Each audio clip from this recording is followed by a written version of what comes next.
recording. And so that way we'll have a recording of all of our proceedings. So I'm going to mention, just as part of my introduction, that you can earn the badge, unless you would like to describe that, Naomi. Oh no, go ahead. Okay. Yeah. Well, I'd like to get started. It's just after 2 o'clock. Thank you to all of you for participating in today's 1,000 Cranes for Recovery presentation on Asian Americans and mental health.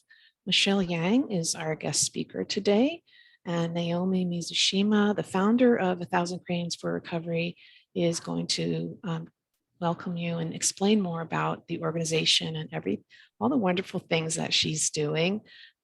She and I met earlier this year online, as she was really struggling to figure out how to raise awareness of the needs of Asian Americans, something that I've always thought was really important. We did a wonderful presentation in May on mental health among 2 Asian Americans. The speakers were really great. That presentation is recorded, so if you missed it, you still could watch it again. And the vision that Naomi has is of training 1,000 peers in Asian American cultural competence to improve our ability as a system to better serve Asian Americans. So it's a really amazing goal, something that is so needed really at all times, but I think it has come into more global consciousness as a result of some of the incidents this year, such as the shooting that took place in the South and the multiple incidences of discrimination that many Asian Americans have faced during the pandemic. People have really started realizing what Asian Americans are up against and how difficult it is to and some of the reasons why they're underserved in our mental health system. So that's what it's all about. This is a free training really for the public, but in particular, we reached out to peers, and I operate a training program called the Share Advanced Peer Specialist Training. So I invited anyone who's been part of that to be here today if they would like to. Many people told me they could not attend. I know they will be watching the recording though. So I believe that this presentation is really going to reach a lot of people. So with that said, I'd like to turn this over to Naomi. Okay. I am going to put up my slide. So let's see.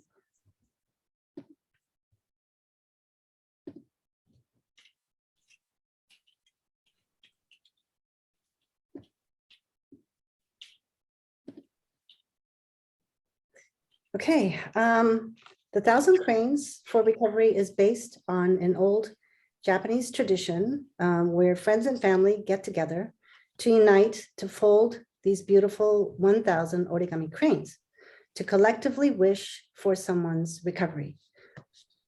Hi, I'm Naomi Mizushima, and we at 1,000 Cranes for Recovery are looking for mental health advocates to join us to raise awareness and educate using cultural humility to better serve the Asian American community.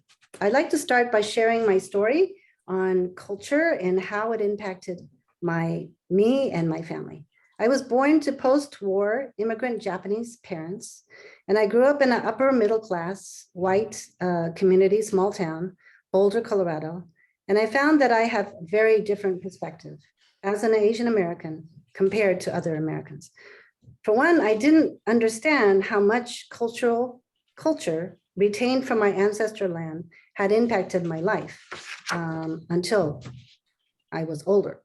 That is after I lived and worked in Japan for over 10 years, married to a Japanese for over 30 years, and worked for Japanese for over 35 years. I now realize that this culture thing is not easy to define, but it is more like a process that constantly changes.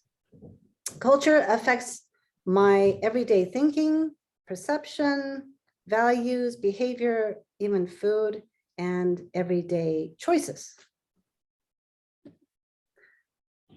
So culture, if not understood, it can be a life-threatening barrier to treatment and recovery. A cultural stigma surrounding mental illness can be more destructive than mental illness itself.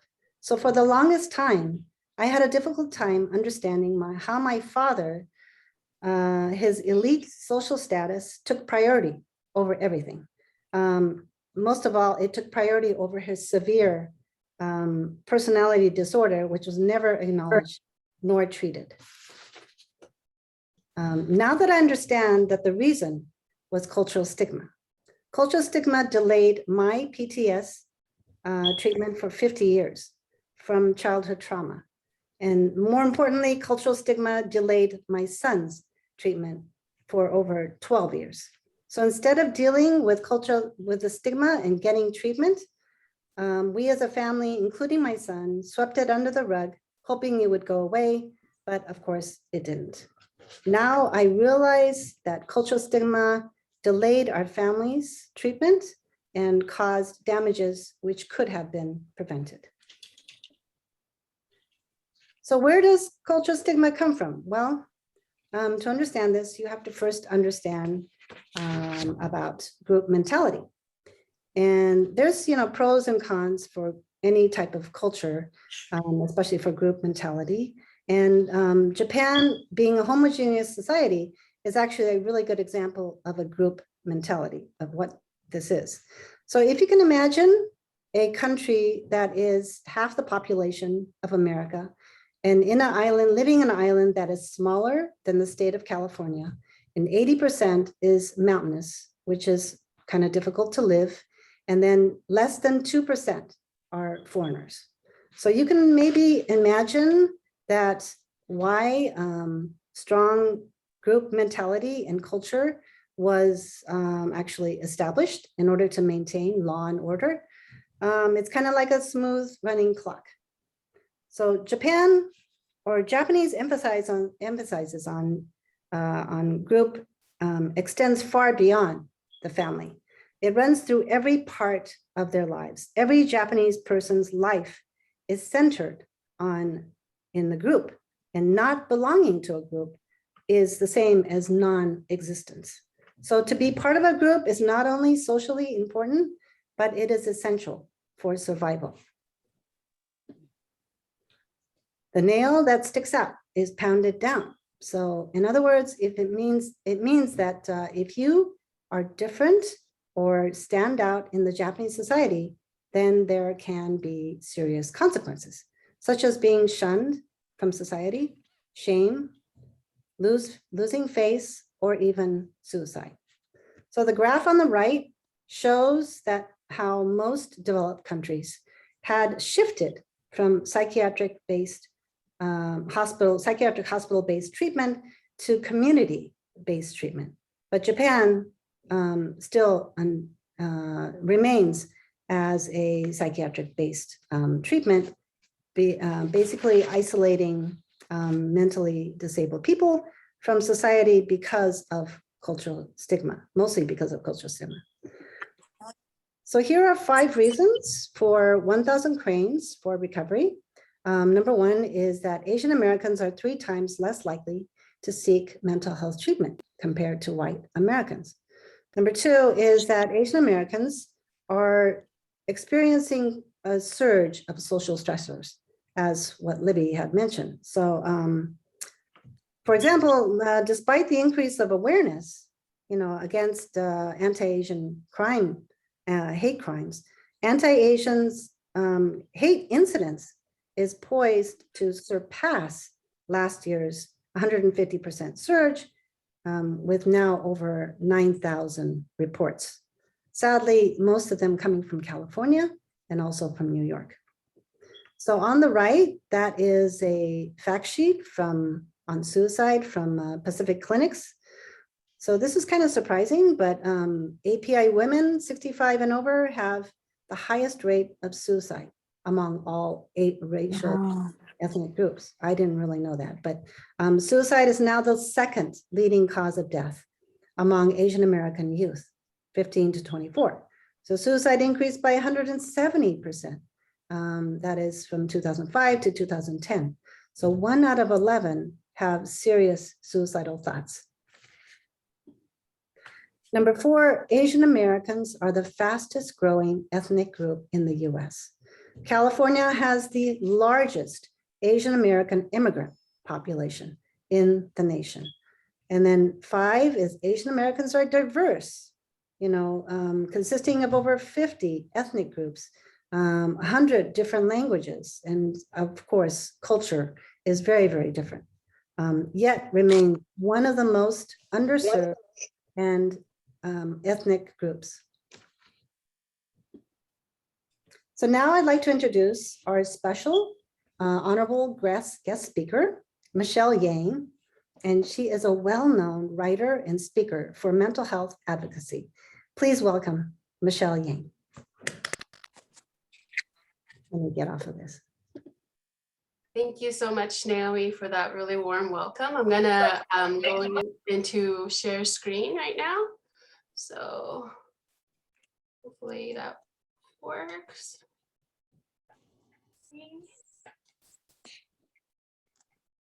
Everybody can see my the intro slide? Yes. Okay. So it's quite blurry. Thank you again, Naomi, and and Livy for having me from Share. It's an honor to support this important work that we're all doing. And and thank you for all of you to carving out some time in your busy Saturdays to spend with us. So today I'm going to go over my own story of overcoming mental health struggles, and then I'll go into some general Asian American mental health statistics. And then we'll talk more specifically about how we're affected now and what we can do to support each other in this community at this time. And then we'll have some time at the end for Q&A. So diving into my story, when I was 9 years old, my family immigrated from South Korea to Atlanta, Georgia. And then from there, we moved again a few months later, and then again a few months later. And my story is not unique in that, families coming here, and we had never left our region before, because I'm ethnic Chinese born in Korea. So between Taiwan and Korea were the only places we had been to. And so this huge change. And the trauma of immigration is not very much discussed in our society, but it was very scary. And like I said, none of us had ever left our region before. None of us spoke English. Yet here we were expected to survive and thrive immediately, right? Especially us kids.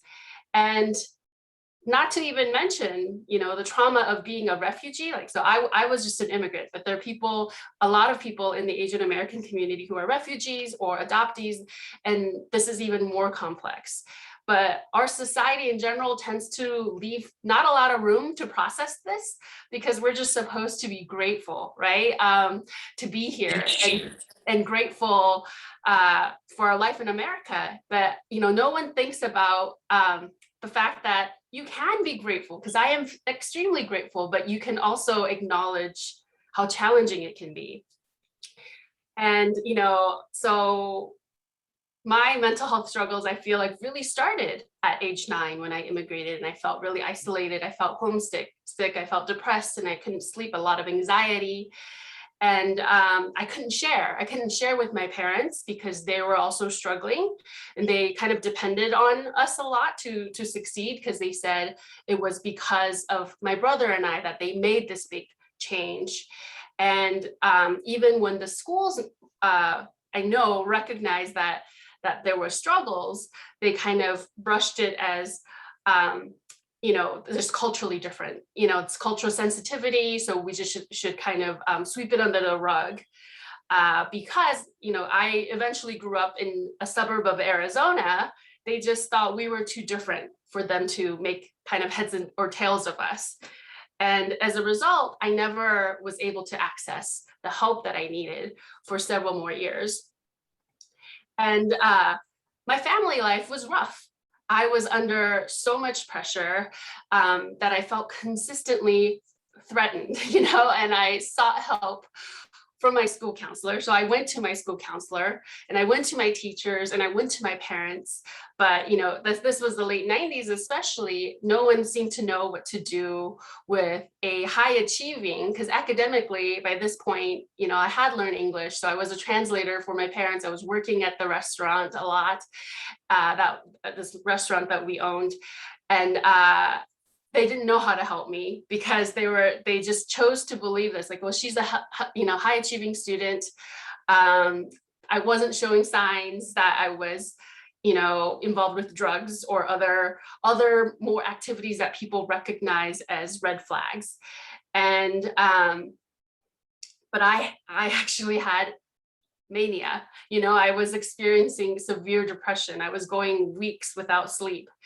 And when I begged my parents for help, what they finally, what my dad said was, we can't take you to a mental doctor, because if we do, it would end up on your permanent record. And then what if you can't get into college, no matter how good your grades are? And then if word got out, then you wouldn't be able to get married and your life would be over, right? And as a 16-year-old, I didn't know if this was true, right? I was afraid that my dad was right, because, living in Arizona, where I didn't have any family around, we didn't have any family. So we were really isolated. Whatever my parents said was what we knew. And so I was really terrified. And, going to my counselor, she actually said at the time at my public school was just, what your problem is, Michelle? You're telling too many people your problems. And so unfortunately, I did not access the help I needed. I was instead labeled like too sensitive, too dramatic, and I was asked to keep my troubles to myself, because when I was doing well, I had everything together. I had, straight A's. I was top of my class. I was in all AP classes. I was involved in too many extracurricular activities, because when I was manic, I was signing up for everything. And then when I was depressed, I felt completely worthless, right? And so as a result, I just had to, the help was not accessible. And continued to struggle for several more years. Just a little insight. My dad did try to help once, and he drove me one day, just surprised, put me in the truck after school and drove straight to California from Arizona, where we were living. And I didn't know where we were going. And he said he was taking me to see a doctor. And this was the younger brother of one of his friends from Korea, somebody who could be trusted to keep things off the record. And he was not a psychiatrist. He was not a specialist. He was a family doctor. He was a generalist. And I was so relieved. I told him everything, that I was hearing the radio was talking to me, and I was, I hadn't slept in a really long time, and that I thought my life was being acted out in movies. And he listened, and I was really nervous and excited to finally find out what was wrong with me. And then he called my dad into the office. And then when my dad came out, I asked, so what's wrong with me? Tell me what's wrong with me. And my dad said, nothing's wrong with you. My dad said, you just need to get some sleep, was what I was told. And, I didn't realize until I was writing about this and processing years later, decades later, that I actually don't know what the doctor said to my dad. I just know what my dad told me the doctor said. So to this day, I don't know if that doctor gave my father any inkling, or my dad was just so much in denial that he was refused to believe, right? And of course, as a teenager, I was like, just get some sleep. That's what I've been trying to do for years, and I can't do it. And I absolutely internalized it, because if there was no diagnosis, then it was my fault that this was happening to me, and it was really difficult. I felt really alone. But when I was diagnosed at age 20 with bipolar disorder, with bipolar 1, it was such a relief, because it validated all those years of struggles, that I wasn't just being oversensitive, that I wasn't bringing this on myself, right? That I actually had a medical condition, and more importantly, that there was a treatment, right? And that I wasn't alone, because there's enough people who suffer from the same condition for it to have a name, you know. And yeah, it was scary. It really was scary, but also gave me a lot of hope. And of course, I can't stress the importance of therapy enough, because it helped me heal from my childhood traumas and recognize the intergenerational trauma, right? My grandparents' generation came from China. They left China because of famine and, you know, all sorts of difficulties that was in China, to start over in Korea, only to live through Japanese occupation and Korean War. And by the time my parents were born, in the early 1950s, like the country was completely decimated, right? And so they have a lot of trauma that they was never processed, that, you know, I didn't realize until therapy, until some distance, that they were still living in fight, flight, or freeze all the time. They were in survival mode all the time. And that's how they raised me. That's how they consistently raised me, to look over my shoulder, that someone was always out to get me or to trick me. And it's a really scary way to live, right? So all this knowledge helped me be more compassionate toward where my parents were coming from, right? And, you know, and just the importance of how much we all have to heal from our own traumas, so that we don't have another generation believing that trauma is culture, right? Trauma is not culture. And we also have to separate the two in order to be able to love ourselves, because I can't love myself when I think that all these traumatic things that happened are inherently me, inherently part of my culture. So that distinction has made all the difference for me. And that, you know, I'm a mom now, we owe it to our future generations, right? And then, you know, therapy also helped me draw healthy boundaries, you know, like to be able to take care of myself first, you know, because you can't do anything else if you don't do that, right? And for me, like, this is the most revolutionary, I think. Like, I didn't know that talk therapy could rewire my brain against negative thinking, right? Because it's like, if that's all you knew, you know, then like, really being in therapy has taught me a different way of thinking. And it's kind of a slow process. You don't really even realize it's happening, and it's just amazing, right? And so I realized at some point, like 2 decades in, that mental illness is not what kept me from succeeding, you know, but the stigma nearly did. And this speaks to the power of stigma, right? And the importance of recognizing that success and high achievement does not equal good mental health. And after 2 decades of hiding my bipolar disorder, because I was ashamed, I had internalized stigma as well. I completely thought people would treat me differently if they knew. I realized that's no way to live, because it was eating up all my confidence. You know, it was keeping a wall in my interpersonal relationships, you know, and I ended up writing this article in May of 2019 for HuffPost, where I told my story. And I was terrified, you know, I was terrified. I thought trolls were going to come after me. But there was not a single troll. As it turns out, many people wrote me with stories of their own struggles, including so many people I knew from my own past. Turns out my best friend in high school suffered regularly from panic attacks, but she never once told me about it. And I never once told her about my struggles, even though every day we spent hours on the phone, right? Talking about what we're gonna wear, boys, all those, like, you know, like anything, but not about the things that we could have really leaned on each other for. And another friend who was Asian American at my high school, one of the only few other Asian Americans, I wasn't really close to her, but apparently her parents told her all the time, why can't you be more like Michelle Yang, because she got good grades? But turns out she lives with the same diagnosis I do. And, you know, I just can't imagine how much it would have been a relief to be able to lean on each other. And we weren't able to because of the stigma. Like, just think of the opportunity that we've lost, right? So again, I know many of you will work with youth and people with all, at all different ages from all different parts of the community, but good grades do not equal good mental health.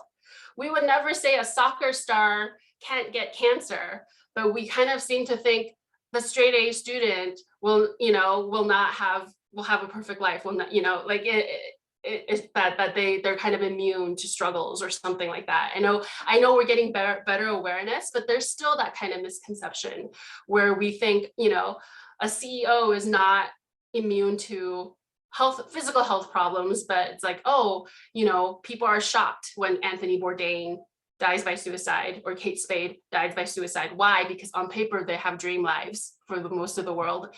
And I just can't stress this enough, in my advocacy. And then, at some point I realized that I don't have mental health issues. My mental health issues has been well managed. Like, I know how to take care of my mental health for decades now. So my issues right now is with stigma. So I'm doing everything I can to fight stigma for me and for everyone, because I realized at some point that I can't advocate for myself or anyone if I don't admit my own struggles, right? So it's the stigma that blocks access to help. It blocked it for me when I was in high school, and it's what makes us feel alone, right? And it's what makes us lose hope. And then, but yeah, of course, again, to really reiterate, we are not alone, and we never were. If we look back on our lives, we just didn't know, right? We just didn't give other people a chance, or other people didn't give us a chance. So that's really sad. And so I just want to open up space for us to be able to discuss mental health, for it to be safe, right? So, again, it's been nearly 2 decades. Well, it has been 2 decades because I turned 40 recently, since my diagnosis at age 20. I earned my MBA at a top ranking program. I have managed a successful career in both nonprofit and private sectors. And, I fell in love. These were the things that I didn't know was possible for me when I was diagnosed with bipolar 1, right? I'm in the hospital, I'm in the psych ward, and I am like, my life is over, because that's how my parents, that was a narrative I grew up with. Like, if you have it, like, and I didn't know anyone else who was going to therapy. I didn't know anybody else who was on medication for a mental health disorder. And so I really didn't know if it was a death sentence, if I was doomed to a life of, being reliant on others, that I was going to just be a hot mess. Because if you only watch TV and got what living with a mental health condition was like from TV shows, it would be really hard to keep the hope, hope that you could live a full life. And yeah, I'm a happily married mom. We've been together for, 13 years. And I just wish that I could go back and tell my younger self that it's going to be okay, right? That everything can work out and that life gets better. And so I want to do that for other, especially young people, but anyone who's like new to diagnosis, that or a diagnosis of any mental health condition, especially chronic long-term ones, that to keep the hope. It's not a death sentence. Everything can still work out. Thank you. So that's my story. And then I'm going to go in a little bit about Asian American mental health in general. And many of you probably know these facts even better than I do, but 1 in 4 adults experience a mental health condition. That's the statistic from the World Health Organization. Now, I kind of think that this number is silly. This is the number from before the pandemic. So that's probably even less. But we never would say 1 in 4 people live with a physical health condition. Because we all get sick sometimes. We all, it's like, sure, there are people with more serious health conditions, but everybody is going to have some sort of physical health condition. So any sort of statistic like this, like 1 in 4 people have a mental health condition, like I think it emphasizes an us and them mentality that is not helpful in destigmatizing mental health conditions, because we all have mental health, right? 1 in 6 youth experience a mental health condition in the US, and 1 in 25 adults experience a serious mental illness, bipolar being one of these types that is described. And most of these numbers are from NAMI. And depression is the leading cause of disability worldwide. And factors, some of them we have covered, but genetics, environment, lifestyle, traumatic life events, cultural context, and biochemical processes are all different factors that can contribute to mental health, right? Okay, why isn't that going next? There we go. We already shared the statistic, but I think it's worth mentioning again that Asian Americans are reported to be 3 times less likely than white Americans to seek mental health services. So we're a really underserved community, really, yeah, it's just the stigma is, I think, is higher, the awareness is lower.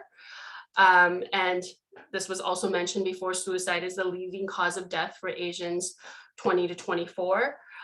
This is a few years old, but it hasn't changed.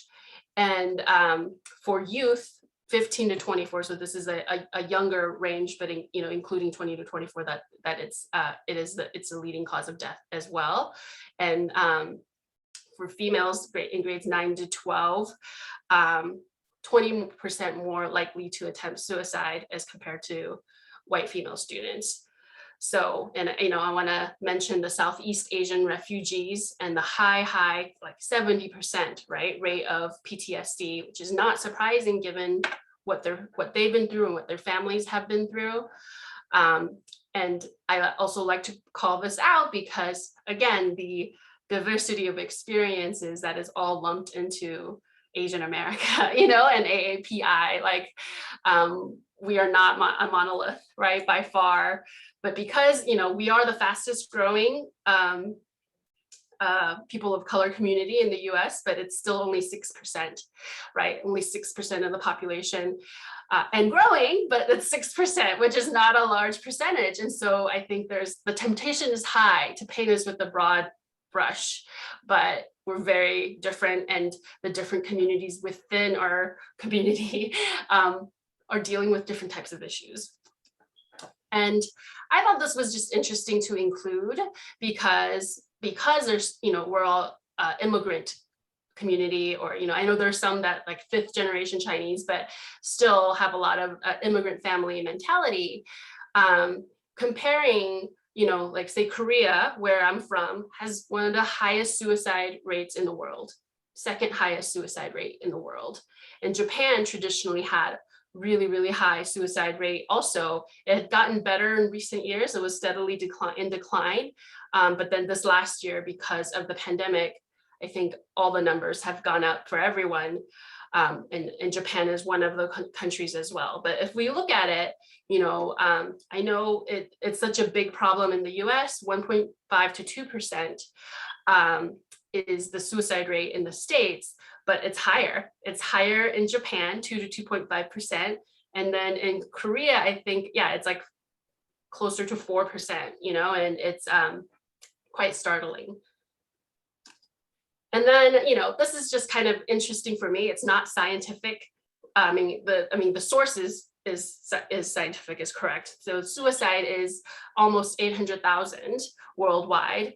But I think often because people self-medicate for mental health conditions with alcohol and drug use, like I kind of like to think about, so then how many people are actually dying of mental health conditions that aren't treated correctly because they haven't been able to access the help that they need. And then if you add these numbers up, I think it's more like 1.145, then it's like more people die of mental health conditions than AIDS, than HIV. And so that's just like, kind of puts it into context for me, yeah. So a lot of heavy information, so feel free to take a breath. But I also, we're going to get even heavier before we, I guess, kind of get lighter. But what's different about now, right? And of course, this is more obvious. It's COVID, right? We're in a pandemic. And as Naomi mentioned earlier, there are over 9,000 reported cases of hate incidents by Stop AAPI Hate. There is that really horrifying shooting in Atlanta where the guy was never charged with a hate crime, even though he targeted Asian-run businesses, and so all this racism spurred by COVID makes it really hard for the community, right? And then we are part of the general racism, the trauma around general racism as well. George Floyd, Breonna Taylor, Black Lives Matter movement, like watching this type of racial trauma play out, I think it makes us all feel unsafe. And that we have to reckon with that it's good that we are reckoning, with the injustices in our society, but it makes it's no less threatening, no less challenging, right? Yes. So, and then pandemic fears in general, love just like trying to be careful. What am I, is there a mask mandate at my kid's school? Is there not? Like all those things is just a lot of uncertainty that is really building up in all of us, right? Not to mention the isolation of like not being able to travel without worries, and then just the regular pressures of making a living, and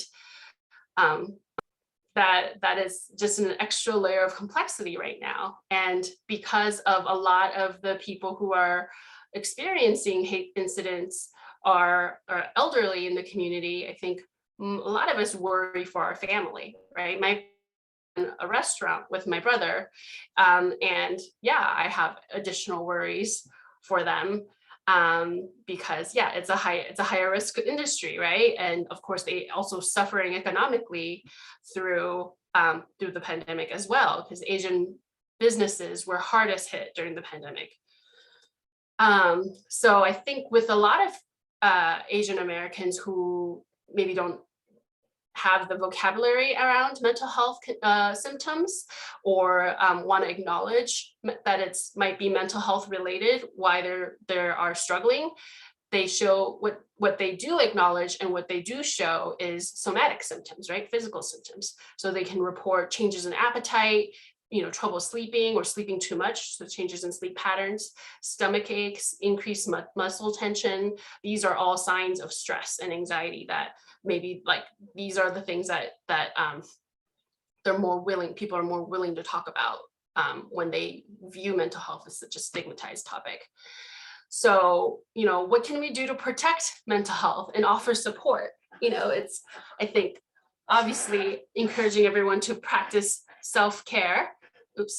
And that includes, I think we all know here, but exercise, drinking plenty of water, eating well, taking deep breaths, practicing mindfulness if that works for you, taking walks. For me, making lists and being as organized as possible about my, what I need to accomplish, helps actually, alleviate some stress. And then, limiting screen time, especially at nighttime, so that it would just really prioritizing sleep, right? And so those are some self-care, tactics that many of you, we all have our own. And then just encouraging, like, and I'll go more into this get help later, but how we encourage people to get help, but it's like really just can't stress enough that like everybody can use help, can use therapy in their life, in my opinion, so that there's no shame in that. And if people share their troubles with you, to share their struggles, to listen, of course, and to check in with one another, validate each other's struggles, and then speaking out about like if there's racist incidents, happening, if that is something, I think that can be empowering, whatever form that takes for you, if you can do it safely. And then this last one is kind of unique, I think, but like smile and wave in solidarity. I think this is both for people within the Asian American community and outside the Asian American community, because like I have often felt this when I'm out walking my dog masked up and everything. I don't know when somebody who is walking towards me is feeling aggressive toward me, because often you can feel this like heightened tension. But if there's smile, wave, nod, then you're like, okay, they're okay. And immediately I feel that I can take a breath, and that it's, that it's I'm safe. This person's cool, and so I don't know. I as long as you feel safe doing that in your community, like I think that I always encourage that. What didn't work for me, silver lining is something that it's really easy to do. And, Brene Brown, of course, talks about this as a really ineffective way to show compassion, yes. So it's like, oh, at least you have your health, or at least you have a job, when you're saying, oh, I just got spat on while walking down the street, like that is not gonna help, and also it kind of is very much ties in with victim blaming, because, definitely heard stuff like that. Oh, you got attacked in the streets, or somebody yelled at you. Maybe you shouldn't have been in Chinatown at night, like that sort of thing, where it's like, it's victim blaming, and I think sometimes people don't realize, or they just want some sort of control, and can often say things like that. Don't go out alone. Why would you do that? That's still victim blaming, right? And then I was actually told this, after an election, leave the country, like by a friend who had all the positive intent, because they're like, this country may not be safe for you. And of course I felt like, and go where? This is my country. I have nowhere else, like I'm a US citizen. Where else am I supposed to go, right? It's like, these are alienating things that is not helpful. And also another thing is excuse abuse by saying it's culture. This is something I experienced a lot growing up, like, oh, it's cultural sensitivity. It's cultural for them to beat their children. It's cultural, like I don't think trauma is culture.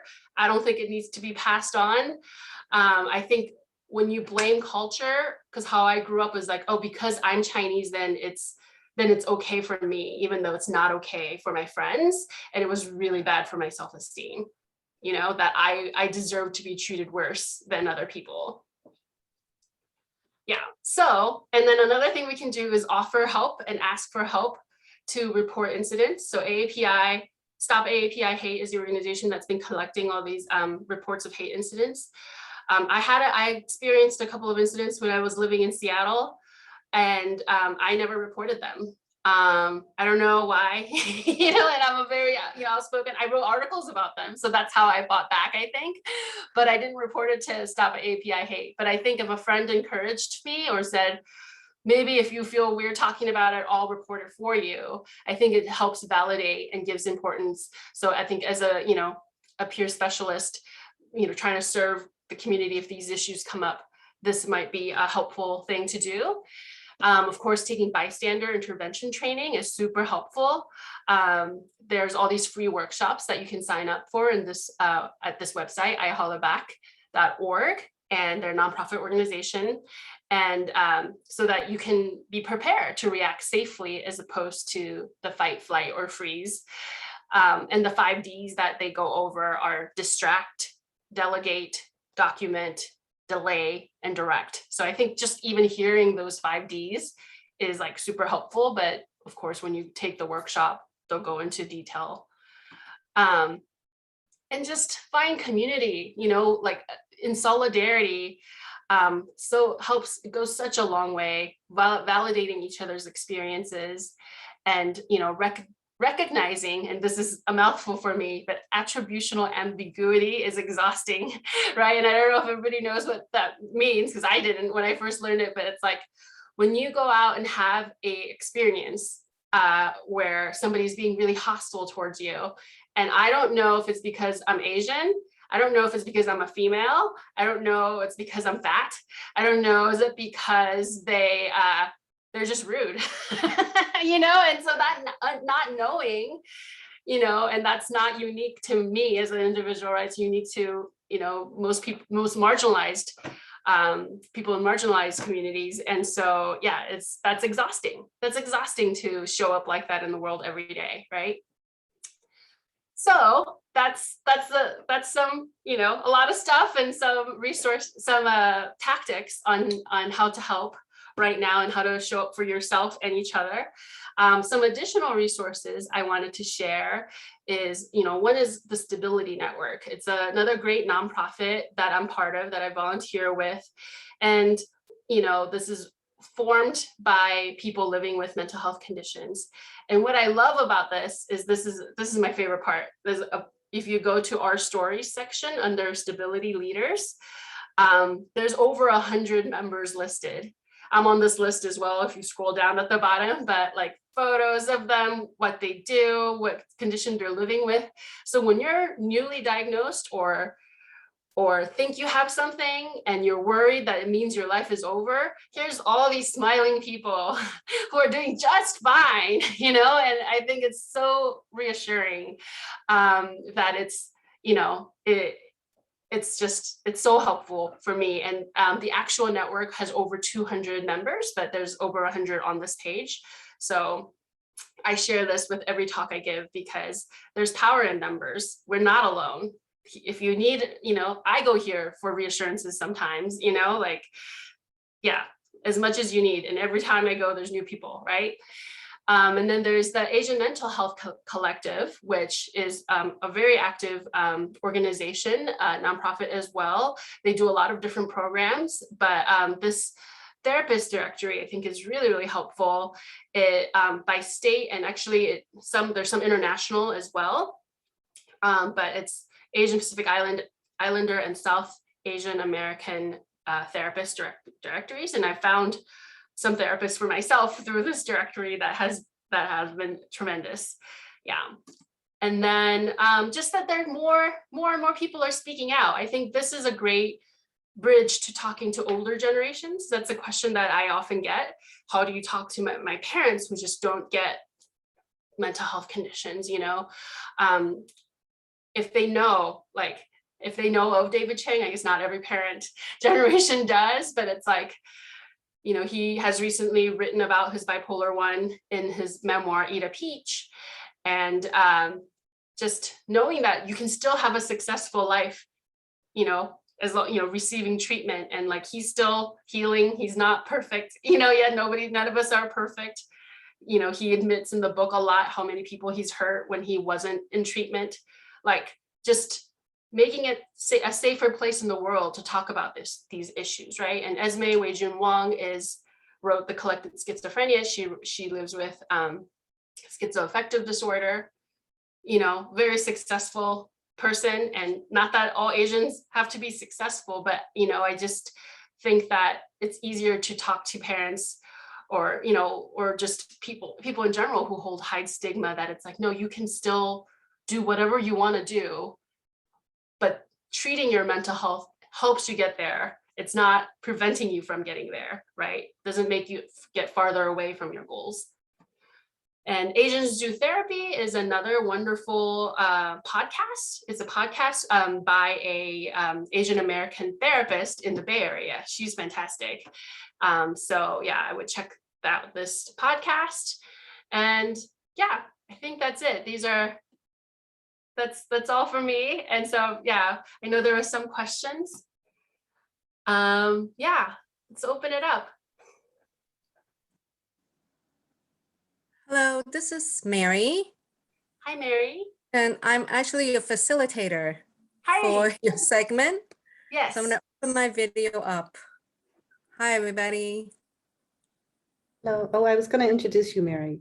Okay, sorry. Go ahead, Naomi. Sorry. Mary is our facilitator, and she's going to do that for our Q&A for 15 minutes. And she is a mental health advocate. And also she's a board member of NAMI, San Gabriel Valley. So thank you. Thank you very much for your volunteer. Yeah. Go ahead, So Mary. just to let everybody know, for those who don't know what NAMI stands for, it's National Alliance on Mental Illness. And perhaps you've heard this throughout earlier. And this is a nonprofit grassroots organization which helps supports peers, those who identify with a mental illness, such as Michelle Yang. And thank you so much for that wonderful, insightful talk. I was very candid. And it also helps support family loved ones with mental illness, such as myself. Because I feel that although Michelle said, yes, when she got the diagnosis, she was very relieved. Believe me, the family is very relieved as well, because we didn't know what was going on with my family member and how to help her. So for this Q&A section, I'd like to ask everybody, please not to ask any questions relating to politics or religion. And please raise your hand if you have a question. We have a little chat box to do so. And then we will go ahead and do it one by one, please. Thank you so much.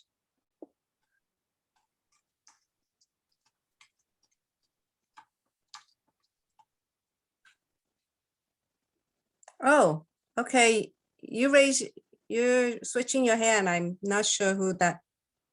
Okay. So I You're on see, mute. It's TJ?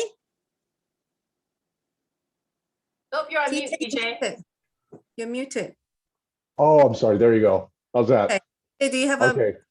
please go ahead. Oh, thank you. I just wanted to say thank you to Michelle and thank you for all the other facilitators and Libby for hosting this. I spent a great deal of time in Southeast Asia. I was in Iraq. I was in Iran. I went to Kuwait, and then I did substantial time in the Philippines in the Marine Corps, then in Japan, and then ultimately in Okinawa. And I learned a great deal about the different cultures and how American culture and the influence of what happens here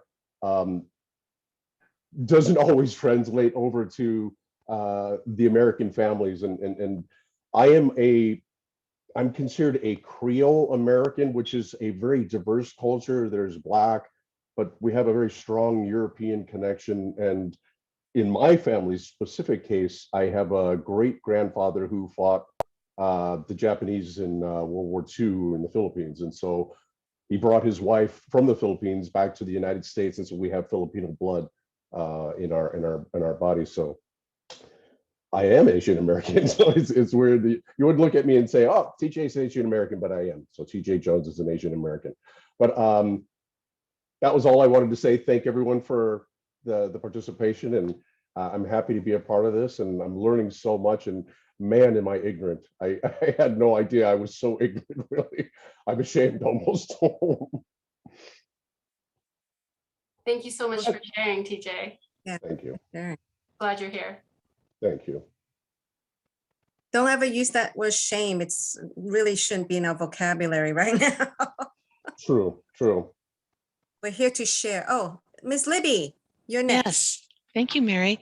Michelle, I would like to hear what gave you the courage to speak out publicly. I know that most people, and perhaps particularly Asians, are really reluctant to do so. And obviously this is something that you've made a big commitment to. And I'm just wondering what it was like at first. You said that you were nervous when you first published the article that you wrote, but I'm wondering if there was something that led you to make that decision, or an impetus that drew you into becoming an advocate and speaking out about this. Absolutely. So I was working in corporate America, at some of the biggest companies in the world in marketing. And I was feeling a real lack of self-confidence. I feel like self-confidence was holding me back in my career. And, I basically, since I left Korea, because I was growing up in a really tight-knit community, Chinatown in Korea, in Incheon, Korea. Ever since I left, I've never felt like I fit in anywhere. And then along with a bipolar diagnosis, that just even added to it even more. And what happened was, so, even though I had achieved all these things, I had a great job, but I wasn't being myself, right? I wasn't fully able to fully show up as myself. So when people would say things to me that were not correct, right? They would say, oh, my boss is being so bipolar today, or this person is psycho or crazy. Like I know in those moments, I felt this big, right? I felt so small. I was never able to speak up. And so, it got to a point where I couldn't take it anymore, right? And another thing that helped that was going on at the same time, well, because I couldn't take it anymore, I needed more support. So I joined NAMI support groups, and I was like, I need to be with other people who live with a mental health condition at work. And like one of my first questions I asked was like, how do you deal with mental health stigma at work? And within like a few weeks, I became the facilitator because the facilitator quit, and so, getting training through NAMI on how to be a facilitator. And I've just really increased my mental health vocabulary, right? And my advocacy key, like talking points, and just developed in the way that I think about mental health. And so I became a stronger and stronger advocate until I was like, okay, like I said in my talk, I realized I can't really be an advocate if I'm still living in secret. That's ridiculous. I had to say, I live with bipolar disorder. I'm Michelle Yang, I live with bipolar disorder, and that's okay. And yeah, that's when I decided enough is enough. Yeah. Thank you, Michelle. Thank you, Wendy.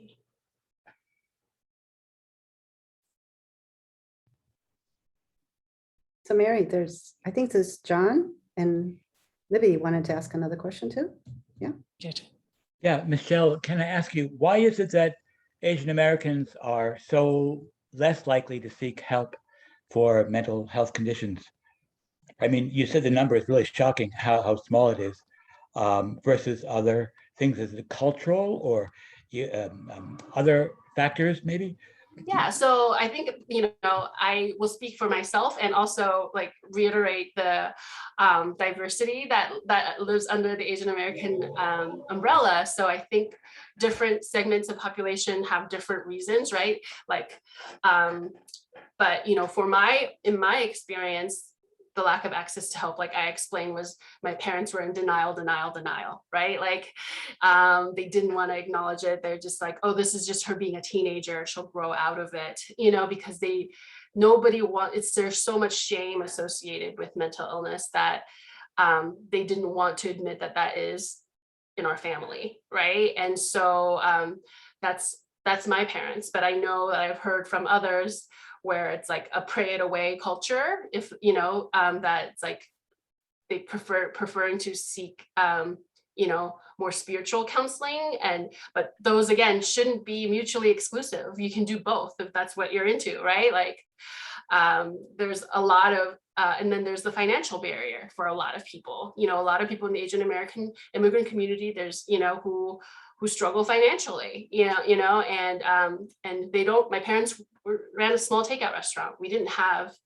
They were paying out of pocket for my treatment at first, and so, well, part of it, I think they didn't want a paper trail of it, so that kind of mistreatment, distrust of the system, right? Because where they come from in Korea, Japan, these countries, there is that level of severe stigma where if word is out that you have a mental illness, you'll never get a job. You'll never get married. Like that is very much a reality. And unfortunately, in a lot of parts of the countries where our families, immigrated from. So, yeah. Okay, thank you. We have a next question from Jifan. Yes, Hi, Jifan. Jifan. Hey, I'm Jifan. Welcome. How's it going, guys? So I guess I can't answer one of John's question that he talked about why you know, like the what was you asking again, John? I'm able to answer that actually. I was asking, why is it so, as Michelle said, so unlikely that Asian Americans will seek mental health? Right, I'm able to answer that because I was one of the patient for mental health condition. And one of the issue I face and a lot of the Asian Americans facing is language barrier. And you know, because the language barrier, I'm first generation that's here. And just like how Michelle, like, you know, she was an immigrant. I came to the state when I was in transitioning from age 10 to 11. So I was facing language barrier. I was depressed. I don't have much friend. I was different from everybody, you know, and people wasn't understanding me what is going on. I was in a bilingual class, and which is like instructor have to instruct me of like I was way different compared to everybody. It doesn't seem like this kid is a normal kid, and it's going to school. So you know, I have to like like, you know, after a period of time, the instructor from the class have to send me to school, like, you know, I guess not a psychiatrist, like, you know, but somebody who's studying that field of like look at me like to see what is going on with me. So after that, I was being treated, and then I was taking a low doses. I was one of the most stable patients at whole Mercer, getting treated for you know, like, you know, the symptom that I have right now. And I'm taking Abilify at the moment for like a very low doses, which is like a baby little kid size doses. So I mean, it just language barrier was one of the biggest challenges for a lot of Asian American, you know, that is facing right now, you know, and they couldn't speak, and the parents couldn't communicate with the child, and you know, they going through struggle like how Michelle was mentioning of all this symptom, like, you know, a lot of the Asian Americans facing. So that's why I want to become one of the peer specialists, and you know, to help Asian community and who's struggling and having communication issues, and who need help in the community to get help where they need to get access at, you know. Thank you.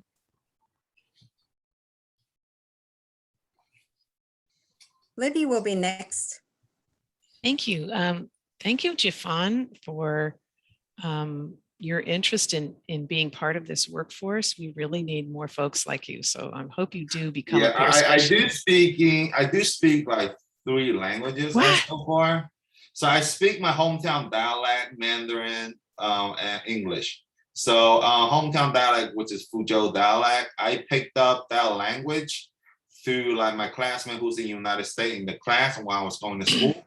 So because of my grandmother couldn't speak Mandarin, the main language of China, so I have to like basically like every day have to learn something to try to communicate with my classmate, and also my grandma. I mean, same time when that time she's still living. But anyway, all my grandparents is all long gone. So you know, I learn something new every day. I mean, I challenge myself to learn a new language every time, but I try to pick up Cantonese now. Like it just, I know a lot of the like, you know, phrases and words now, but it just, I'm still in the progress of like catching up and trying to learn it, because it's too much Asian community that speaks like Mandarin, Cantonese, and Fuzhou dialect, and a lot of them having like mental disorder that need help with, and they can get access and get help with these like area, like taking transportation, eat food, and the places need to go to school, and you know, having the proper translation, you know, having like, you know, even like go online, like, you know, having access to internet. That's, they can't have internet because they can't speak the language to call maybe the cheapest plan, like internet essential, like for people who's like, you know, low income family. So I was helping multiple family actually to help them to access that, you know, so their kids and can have access to the internet so they can go to school and study what they need to get online, search for other material they need to ask for, Ifan, that's great. Was very excited to hear of that. I need to have one more question. I'm sorry. Because I do have a question, but I already asked a question. So if anybody else has a question, I will give up my time. But if no one does, I do have a question. I personally like to ask a question. Michelle, Okay. how can you help talk to those folks who do not feel like they have any problems because of they actually do have bipolar disorder? It's not ready for treatment. Is there anything that you could think or say or what I could try to do to somebody who's in my family who really needs treatment but is so shut off from it? Yeah, I mean, that's a great question. I think a lot of us live with that question when we care about somebody who we think live with a mental health condition, right? And yeah, I mean, and I'm not a mental health provider, so it's not, it's not a question that I can easily answer, but I think I can offer, I think they need to get a diagnosis first, right? And you're saying they won't get treatment for it. I think, as loved ones, it can be potentially distancing if you provide a diagnosis, right? Because we're none of us here, as far as I know, are doctors, right? No. I think, I know we have maybe a lot more knowledge around this, and so, but like baby steps. I think I really encourage baby steps, like whether reading books or like something that is, it's like, hopefully they'll connect the dots type of a thing, or more like you're very aware, I'm sure, Mary, of like the Connections support group, where it's general for everyone, so that they offer a support with each other where, you can talk about struggles and symptoms, and then maybe the person will be like, well, maybe I do, maybe I should bring this up with my doctor. Maybe I should try to, go and see if I can, if there's something that I can get diagnosed with, because, maybe can encourage that it's like, it doesn't hurt to go get an analysis, right? If you don't have anything, that is diagnosable, then you haven't really lost anything, other than, if you are financially able to afford that, right? But it's like, you can say if that person is struggling, calling out how much their quality of life might improve if they at least rule this out, right? Rule out this possibility. And be as gentle about it, I think, as possible, because of the stigma that exists, unfortunately, right? Right. Okay. I have another quick concern about my parents, that which is my father, because I was telling my therapist, who's actually a home Mercer, and I told my doctor that I was concerned about my father, and then his mood swing is up and down a whole lot in the past, and he's doing a crazy act lots of time over time, and he wasn't willing to get like diagnosed and see if he got bipolar or not. But by the symptom, my father is actually reacting. I told my doctor all his reaction is like, and he just not willing to cooperate and see a doctor to see what is wrong with himself. He's been like this since he was in China, and ever since he come to the state, because of the pressure and also the way he act, it just really strange. Over time, like I feel like he really need to see a doctor and get some medication done, so something like that for it. Hey, Jifan, thank you for sharing. But since we're out of time for this section, I'm going to turn it now to Naomi. And there's another Q&A, everyone, at the end after our next guest speaker. Thank you so much for your patience. Thank you. Thank you. Okay, so I would like to introduce Wendy. And after Wendy, we'll have another quick Q&A. So if Christian, if you can hang on until after, then that'd be great. Wendy will speak for 20 minutes about other cultural like barriers to recovery, and her also, she's a peer and a mental health advocate. She's my intern, actually, a very dedicated intern over at for the 1,000 Cranes for Recovery. Okay, thank you.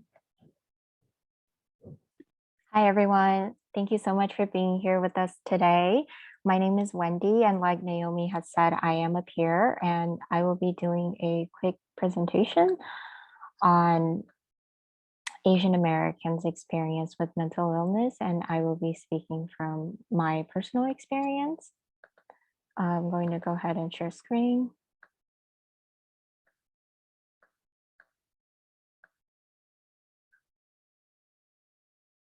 Okay, can everybody see my slides?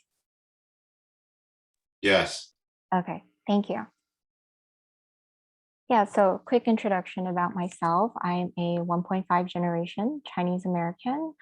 I immigrated here to the United States with my parents when I was 9 years old.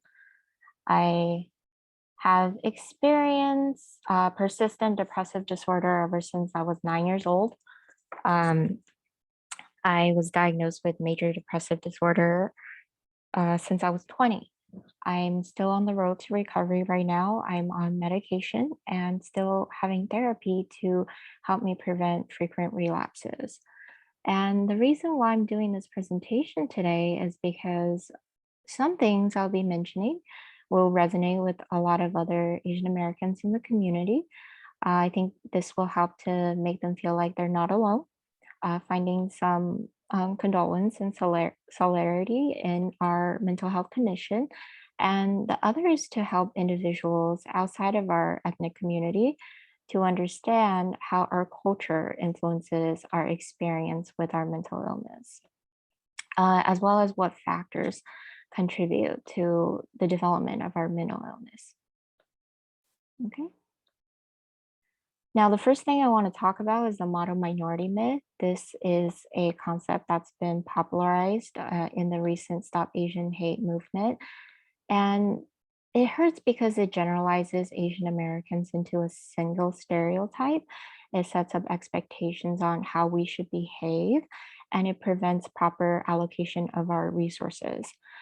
However, for me, I think personally this hurts because it doesn't acknowledge the hardship that our community members have to go through. It is not being empathetic to our struggles. From my outsider looking in, it might be easy for other people to assume my socioeconomic status, my family upbringing, based on my ethnicity. But the reality is that I don't fit into the norms of being wealthy, highly educated, coming from a well-off family. And on the right are all the characteristics that actually describe me. They're not often associated with the Asian American community, but they apply to me. Now, the reason I want to share my story is so that I could help deconstruct the stereotype that all of us come from well-to-do households.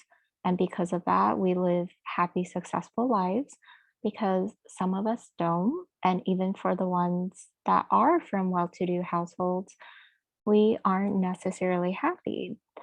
We are suffering in silence because our culture teaches us to be quiet, especially when it comes to mental illness.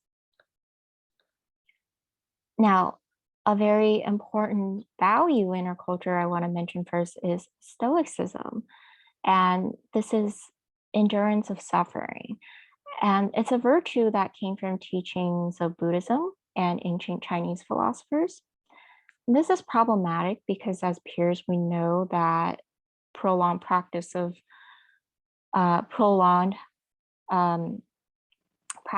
unhealthy coping behaviors, such as not expressing emotions, not sharing stressors with other people, not asking for help, could lead an individual to feel isolated, disconnected, and increases an individual's risk of developing a mental illness.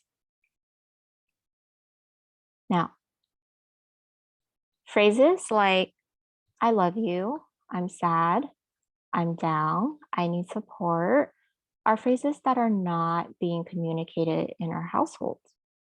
And it creates distant relationships between parents and children where they're emotionally disconnected from each other and both sides feel lonely and isolated. And things like shame and stigma and the lack of awareness of mental illness in our culture further prevents us from sharing our mental health journey and our struggles with family members in majority of the cases. So then this creates a phenomenon where members of a community don't seek help until their symptoms become extremely severe and life endangering. And in some cases, it's too late when they lose the battle with mental illness and lose their precious lives to it. It's very common for members in our community to hide their condition from their parents, their children, their family members, where the others are completely unaware of their struggles until their loved ones start experiencing extreme symptoms, attempt suicide, or lose their lives over it.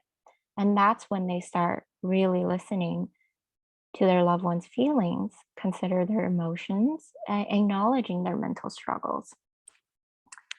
And that's when Stoicism begins to subside and give way to expression and healthy communication. Now, another concept I want to talk about is social harmony.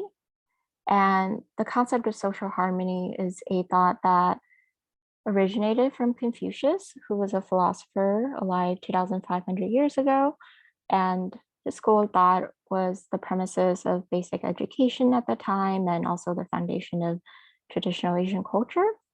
And that's exactly why these values are still being used in practice, even though it's 2,500 years. He taught the importance of morally righteous virtues such as, humbleness, modesty, kindness, compassion. But then he also taught the importance of social hierarchy. He thought that family should be arranged in a hierarchical structure as well, where each family member should contribute and fulfill their role and duty to the family. And he also preached the importance of sacrifice and family obligations, where each person should put their own needs and wants aside to fulfill the greater good of the family. Now, the last very important one is filial piety, which is respect and reverence for your parents. Filial piety was considered a natural law at the time, and it was thought to be the foundation and basis of all other virtues. Now, because of the concept of filial piety, it gives parents a sense that they have the right to have absolute control over their children. And parents are seen as authoritative figures, and children are supposed to revere them and obey their orders under all circumstances. This becomes a breeding ground for many parents to practice unhealthy parenting towards their children and use things like criticizing, shaming, belittling, and in some cases, even physical abuse as justification for discipline.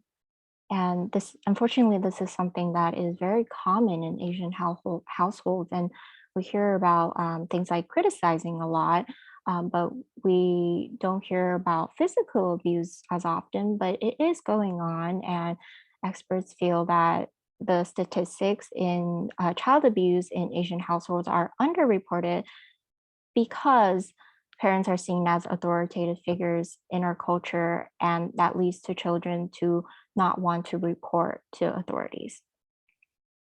And the other thing is family hierarchy. Because children are not respected in Asian households, they're supposed to submit and obey all orders regardless of how they're treated, since they're on the bottom of the social hierarchy, of the family hierarchy, since they're weak and young. Now, all of these things almost normalizes and condone unhealthy parenting behaviors in our culture. And as peers, we know that physical and emotional abuse directly increase the risk of children and adults developing mental illness. And For those of us that are familiar with adverse children, ACE, um, I'm sorry, adverse adverse experience. Adverse childhood experiences. Oh yes, adverse childhood experiences. Thank you, Libby, for saving.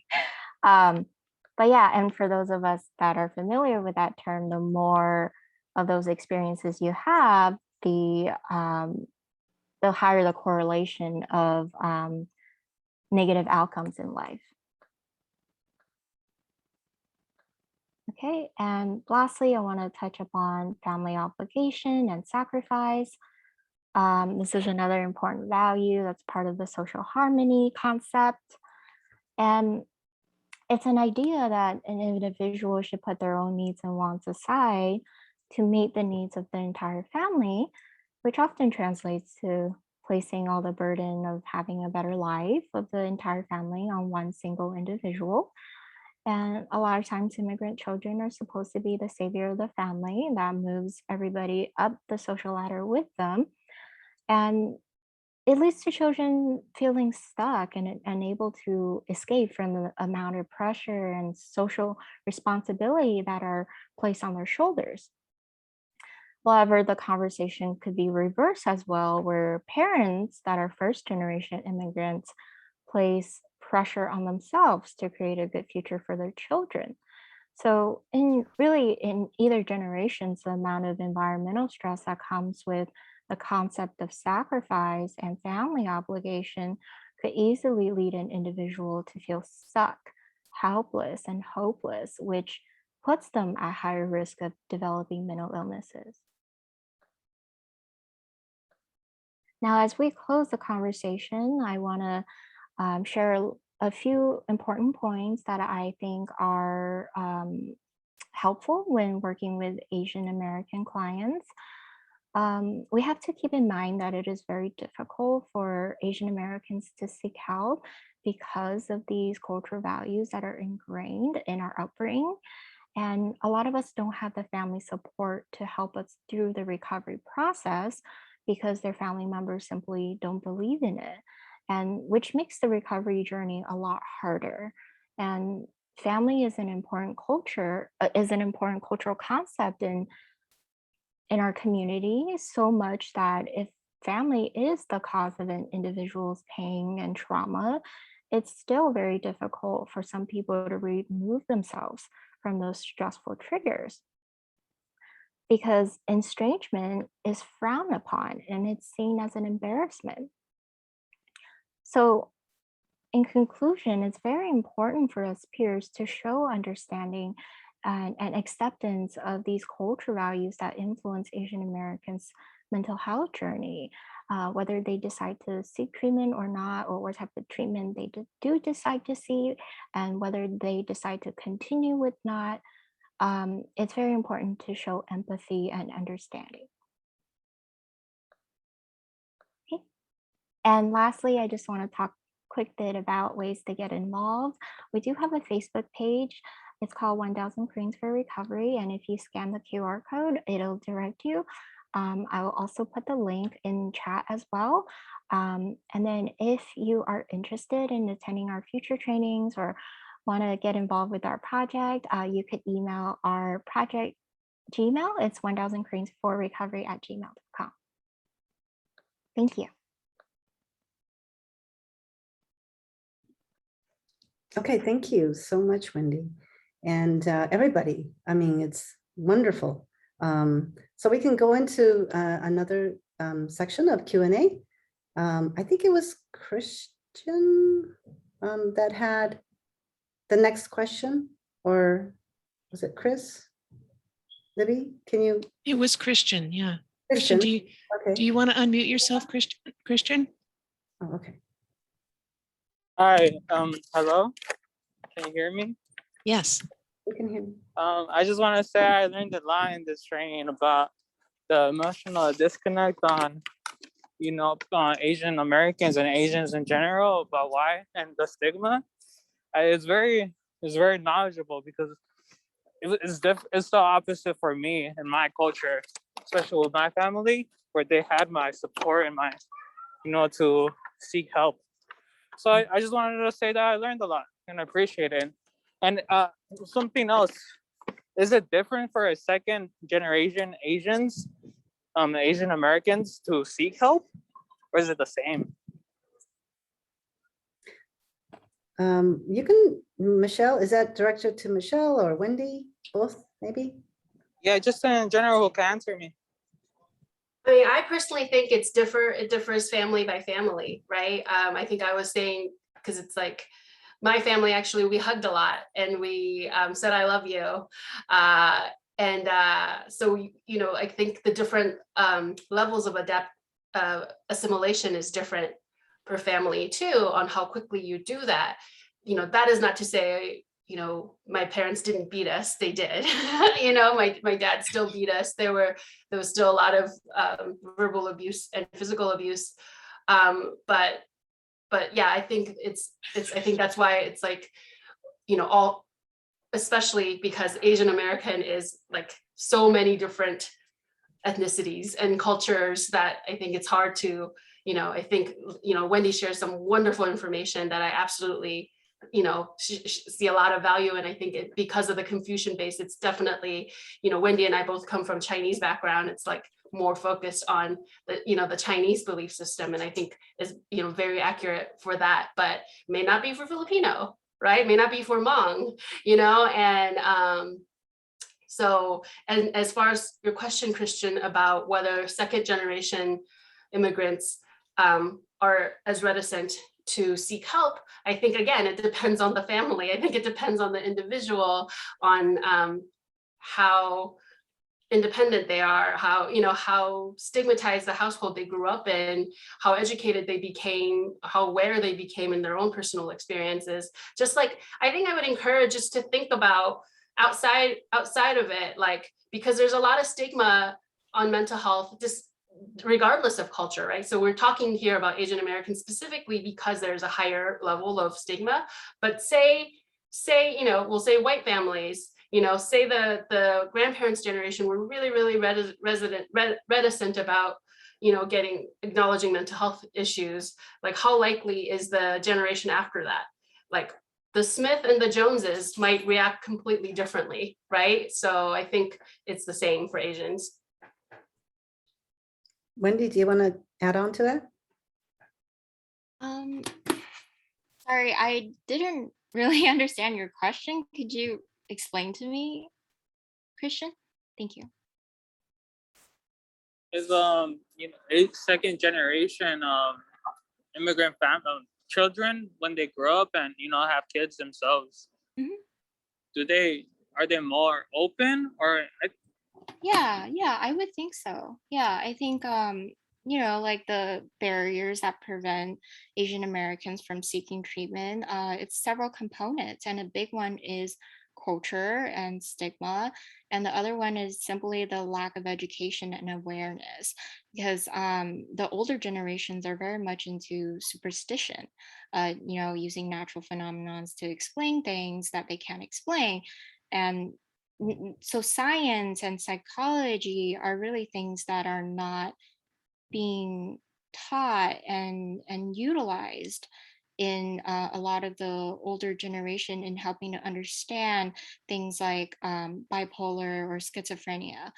And yeah, I would say as each generation assimilate and acculturate more and more into Western society, the individualistic culture, I think there is an awareness and alleviation and more embracing of mental health, mental illness, and journey towards mental health recovery. Yeah. I have an additional question, and this could be for either Wendy or Michelle. My own particular interest is I try to prepare people to work as peers in the mental health system. And I'm wondering if either of you have suggestions for concrete things that peer specialists can do to make it easier for Asian Americans to seek help, or if they are already seeking help, if they can, are there things that people can do to make people more able to connect with support or mental health interventions?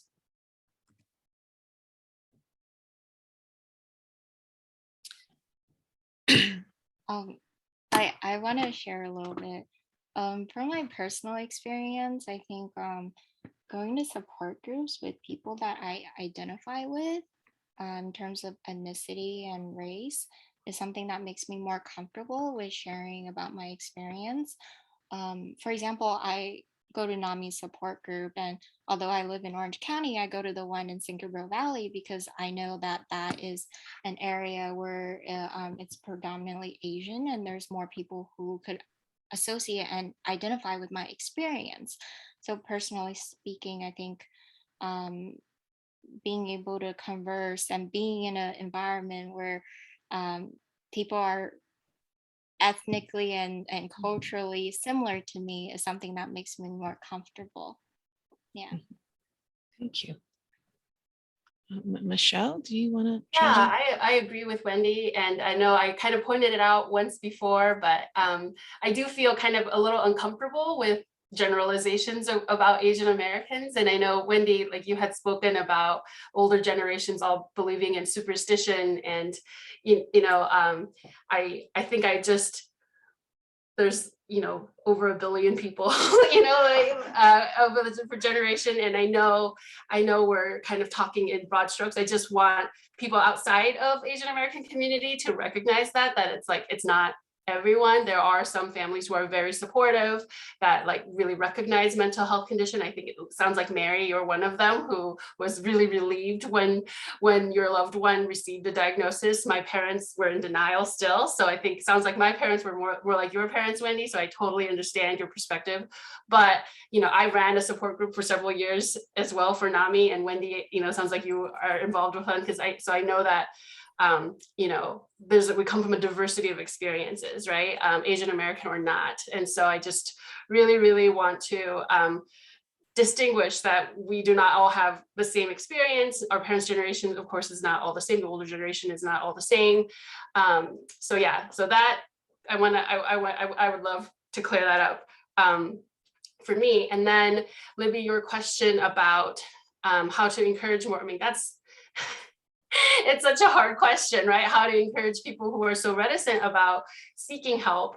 I think I shared a few resources to, like, I think it really showing that there's life after admitting that you have a mental health condition, life after accepting that you have a mental health condition. You can still graduate college, you can still get a graduate degree, do whatever you want to do. Like, it's still within the realm of possibility. I think a lot of people see having a mental illness as defeat. Like, you might as well lay down and die right now, and I thought that way. That's why I say that, and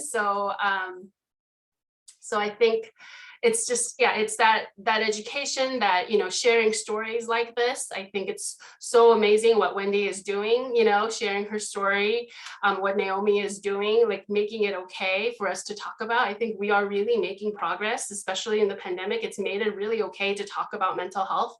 I shared some books. There's a lot of books, not just the 2 I shared, more and more books. I wrote one, so help me get it published, please. That I'm trying to find a publisher for. But it's like, I think more of these stories coming out and us being able to talk about them openly makes it okay to seek help. It's not, some scarlet letter that will mean that we'll, be ostracized like previous generations believed, like what we were conditioned to believe, right? And that's really hard to do when you're talking to someone one-on-one and they're in crisis, right? And for me, like, I didn't get help for my condition until, because my reputation as a stellar student followed me wherever I went. I won a full ride scholarship from high school into college.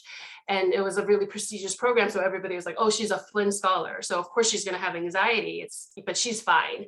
Even though I was severely depressed, even though I was having a lot of anxiety, it wasn't, and of course, not to mention the model minority myth that Wendy talked so eloquently about, right? Like that we're all happy and successful and we'll keep quiet. And it wasn't until I was studying abroad in China. So when I was 20, I didn't talk about earlier, I was studying abroad in China, in Beijing. And that's when I had a manic episode after 9/11 happened, of course. So it was a tense time, it was a different climate. I was really stressed. My dad was giving me extra stress too. And that's when I had a manic episode. That's where the program director and the other students who didn't know me recognized that Michelle was not okay, that this is serious, that I was finally able to get treatment. I had to freaking go to China, like to get treatment where model minority myth does not exist, where I was finally taken seriously. I was finally hospitalized. I was finally given a diagnosis and given medication. So yeah, I think really trying to relay that, yes, there's so many people, you can like give them my website, like, I don't know, like there's so many advocates now that it's like they're thriving with mental health conditions that makes it okay for them to seek help. Yeah. Thank you. Thanks. I think we have Jifan. Yeah. Yeah, I just had like a quick suggestion for like maybe like in the future reference, like it would be good to have like since it's still pandemic and still COVID-19 and this new Delta variant stuff's going on, I think would be good just for suggestion purpose, will be good to have like weekly or maybe like every once in a month, like, to check on people, like to as a Zoom meeting, to check on people and see what they want to express on themselves, like, and see like what their feeling is at, where like they need to express themselves, like where that,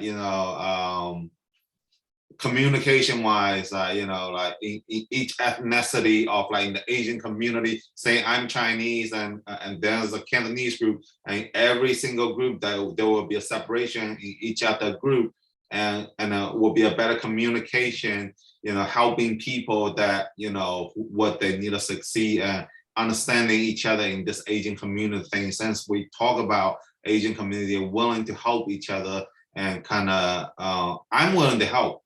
So I will try to see like if any other folks that willing to put down their time, maybe set up a Zoom meeting that maybe just like a volunteer thing, like a staff or a group member that wanted to stood out to help more people in this Asian community thing, that to succeed what we need to get to our goals is that. Okay, thank you. I guess Mary, and then maybe we should wrap it up after Mary. Is that okay? Okay. Mary, you're on mute. That's good. I was testing if everyone's on attention. Thank you so much. Definitely with the pandemic, everyone's have had some experience of some sort of fear, depression, anxiety, because we've had the shelter in place. And of course, of all the social justice, everything that's been happening in the last 18 months, the whole world has been through a whole trauma at different ways, different levels. So now, since we're talking about mental wellness and illnesses, we have actually the trend is here. So for all of us to continue to talk about it is a really big part of the movement that I feel like we're on, and don't stop because we're just riding it right now. So with everyone's effort, you can always check with your friends and family, loved ones and so forth. Say, how's your mental health today? What's your self-care? Just something as simple and add it to the conversation a little bit at a time so that it's not so frightening for everybody. That's just part of the suggestion. Jifan, I'm gonna say also, if Libby, if you're okay with it, I like to type out NamiSanGabrielValley.org. So for those folks Please. who want resources for free, we support it every week. Thank you. Yeah, that's a good idea. Okay. So yeah, you're going to type it in the chat? Oh, there you go. Okay, great. Thank you. Okay, so So Naomi, can I just say a few comments? Sure. I want to let everybody know that Naomi's vision is that peers will get trained on Asian American cultural competence through these presentations. That if you have attended 2 of them, that you can earn this beautiful badge. Do you have an example of it, Naomi, that you could show people? You can see Naomi's wearing one of the badges right now. Has a beautiful small little green crane. It kind of indicates that you're someone that has an interest in Asian American cultural competence. If this is your first training, then you're on your way. If this is your second training, then you've earned one, and you could definitely let me or Naomi know that you've earned that badge. And I guess for me, I think this is an ongoing process. This is really a starting point and opening a door. I mean, one of the things that I've noticed about cultural competence is that cultures are huge and they encompass every part of us, not just our ethnicity or our race. Like what Michelle was saying, where she wasn't sure if she was getting negative feedback because of various factors. She wasn't sure that race was the issue. Maybe it was gender, maybe it was other things, I think it's complex, and I think it takes sort of a lifelong effort to educate ourselves and to become more aware and to try to understand where people are coming from. I mean, many of the things that everyone has shared today, I've heard about happening in other cultures as well. I was raised in a white family, and I relate to a lot of what was said today. So I know that it's very difficult to generalize about any particular group. We still, as peers, want to see everybody as an individual first and then learn more. But at the same time, our awareness of cultural issues can sometimes help us be more present and help us better understand where someone is coming from. So I think we kind of need both of those prongs, seeing people as individual and also trying to look at and understand as much about culture and historical and political context and everything else that can impact how someone's feeling. Sometimes it's individual circumstances like the family you were raised in. Sometimes it's societal pressures like someone who has immigrated because of various circumstances. I don't know. I find it challenging, but I know that these steps are so important. And I really appreciate everyone that came today being part of the solution, because I think all of us can contribute regardless of our background and our race. All of us can be part of the solution. So I feel really encouraged to see all of you here today. Yes, thank you so much. Yes, absolutely. You said everything that I wanted to say. Oh, except that you forgot to mention about the display. Oh my gosh, I forgot. So pins, yeah, for that too. We have pins, and many people have been folding origami cranes to create displays that represent a collective wish of solidarity for the wellness and well-being of Asian Americans in these times. And because September is National Recovery Month, we're going to be displaying some of these cranes at Share. The display is already up, so I'm going to share my screen so you can see what it looks like. It just got put up today, thanks to Naomi. You can see it has this beautiful, the strands of cranes have started to be formed. Each of these strands has 50 cranes in it. You can see in these bags, there's many more that we're going to sew together to create more strands. And we're just inviting the community and any of you that want to be part of it. We're hoping that the display of cranes can be circulated and displayed in different parts of Los Angeles, and kind of bring all of us together around this common collective wish for well-being for Asian Americans. Yeah, I think Chris over at Share was saying if you make 3 strands, then you get to earn a badge. Okay, all right. So yeah, if you would like to fold some cranes and be part of it, it'd be fantastic. Yeah, it'd be wonderful. Yeah. So and then it's going to be moved to another location, in about maybe 3 weeks.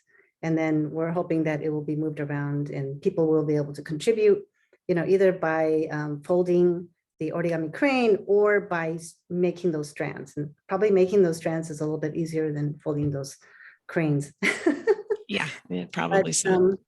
But anyways, yeah, please. So everybody, if you you're free to contact me or anyone in regards to more information. Libby has ongoing training that's going on, and very good training, and so very important. And on our side, we have a list of events that are on Facebook. So, and Michelle, of course, she has her website and all these things going on. And then, of course, Mary is as a board member, she has the NAMI, right? NAMI San Gabriel Valley up. So anybody is, of course, please are open to contact us anytime. Okay, so I think that's it. Or I just posted in the chat some of the resources that Michelle shared with us during her talk. So I encourage you to copy and paste those if you want to keep track of them. I think there's some really good suggestions there. So thank you so much, Michelle. Thank you, Wendy. Thank you, thank you Naomi. so much, Michelle and Wendy. And our facilitator, Mary Chan. Facilitator and Libby. And myself. Okay, so we'll look forward to maybe doing another one. Yeah, sometime. Okay. Okay, thank you so much. Appreciate it. Thanks to everyone. Thank you. Bye-bye.